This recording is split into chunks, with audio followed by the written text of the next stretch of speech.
I think they were hiding Todd Gurley last year with the intent to try to trade him this offseason because the contract was so bad. I think they saw problems in the knee and said he's on this massive contract. We've got to try to unload it. Let's try to camouflage him in the offense next year or this year to trade him in the spring. And ultimately, they couldn't do it. Couldn't find a taker. His contract was too bloated. So they released him yesterday. They're still on the hook for some money this year. And the Falcons pick him up. This once again. Now, I don't know how much football Todd Gurley's got left. He's a big name. Who knows how much football he has left. But he's at the very least a good backup, a really good backup.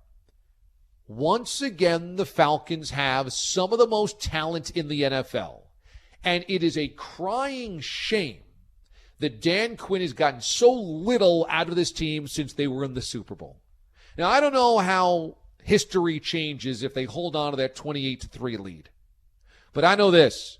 Since that day, since up 28-3, the Falcons have collapsed, and Dan Quinn's been the head coach. And they have not been a worse team talent-wise. They have a really good roster, and they continue to add to it.